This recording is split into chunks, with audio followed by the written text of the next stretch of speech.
Salut et bienvenue à tous. Aujourd'hui, nous continuons notre formation avec une nouvelle série de vidéos sur la programmation en Python pour le machine learning.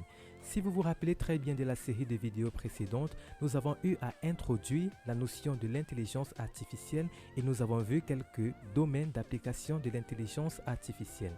Alors dans cette série de vidéos, nous allons acquérir des compétences en Python qui vont nous permettre de pouvoir faire du machine learning ou même du deep learning.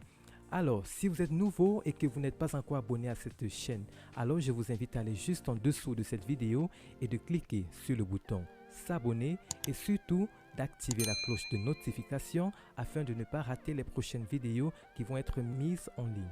On pourrait se poser la question de savoir pourquoi utiliser Python pour faire du machine learning ou du deep learning. En effet, Python c'est un langage qui est facile à apprendre. En même temps, il est polyvalent dans le sens où il fonctionne sur tous les systèmes d'exploitation, que ce soit Windows ou Mac OS ou même Linux. Et c'est aussi un langage qui est utilisé dans de nombreuses applications. Par exemple, Python, il existe en fait des bibliothèques qui sont écrites en Python qui vont nous faciliter la tâche pour faire du machine learning ou du deep learning, puisque en fait c'est l'objectif de notre formation. Et aussi, Python est l'un des langages les plus utilisés dans le marché du travail. Nous avons par exemple YouTube ou même Google qui utilisent en fait ce langage de programmation. Je vous invite à regarder cette vidéo jusqu'à la fin car nous aurons à télécharger et installer Anaconda qui est une distribution de Python et c'est cet outil qui va nous permettre de pouvoir coder en Python pour faire du machine learning. Voilà, en ce qui concerne notre plan de formation, elle est divisée en 3 parties. Dans la première partie, nous allons parler des bases de Python et nous verrons les variables et opérations, les structures de données, les listes, les tuples, les sets, les dictionnaires. Nous allons ensuite voir les fondamentaux de la programmation, c'est-à-dire les conditions, les boucles, les fonctions, les modules et packages, ainsi que la programmation orientée objet. Et nous verrons quelques modules scientifiques. Nous allons voir dans une deuxième partie l'analyse de données en Python. Et nous allons utiliser les bibliothèques telles que NumPy, Pandas, SciPy pour tout ce qui est calcul mathématique, ainsi que Scikit-learn pour le machine learning. Et dans une troisième partie, nous allons voir tout ce qui est visualisation des données et nous allons utiliser comme bibliothèque Seaborn ainsi que Matplotlib. Je tiens à préciser que cette formation est accessible à tout le monde. Pas besoin d'avoir des notions en programmation pour pouvoir suivre cette formation car on va de zéro.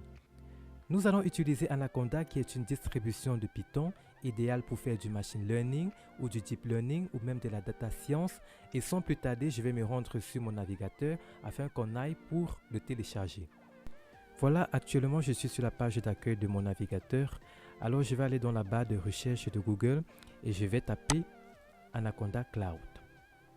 Anaconda Cloud. Voilà, et ensuite j'appuie sur la touche entrée de mon clavier. Et voilà, j'obtiens pas mal de résultats.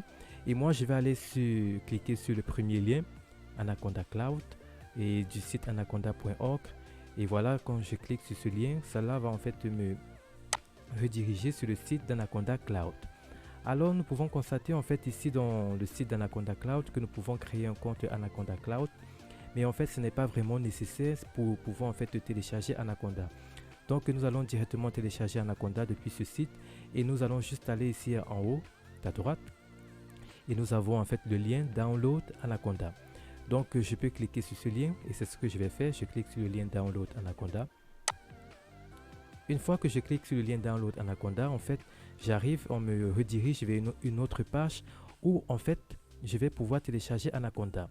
Et si nous pouvons un peu constater, si nous remarquons, nous avons, voilà, ici là, un Your Data Science Toolkit qui signifie en fait votre outil de data science, puisqu'en fait, comme je vous l'ai dit, en fait, Anaconda, c'est un outil qui va vraiment être, qui est vraiment utilisé pour faire du machine learning, du deep learning, de la data science aussi.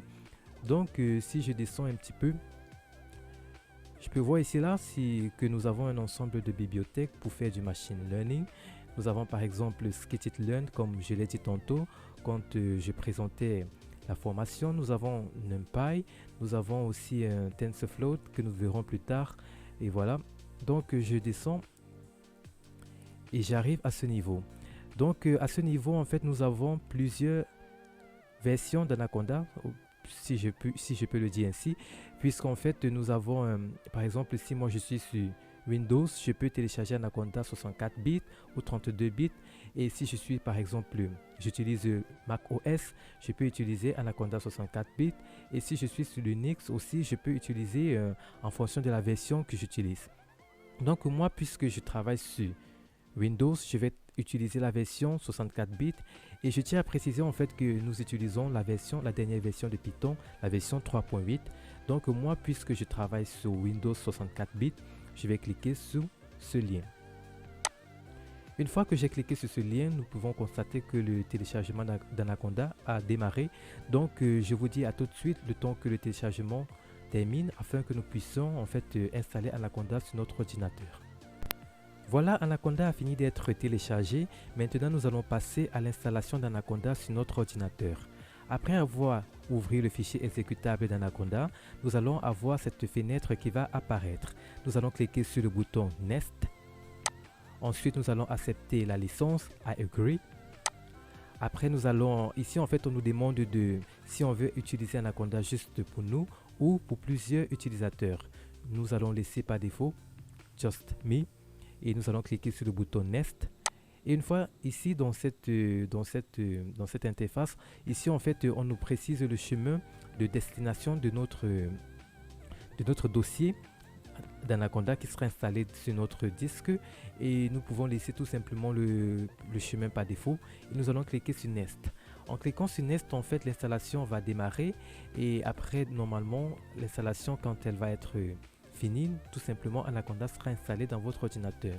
Je ne ferai pas cette étape parce qu'en fait j'ai déjà Anaconda sur mon ordinateur, mais en fait cela est très facile, vous n'avez qu'à cliquer sur Next et après l'installation, Anaconda sera prêt à être utilisé dans votre ordinateur.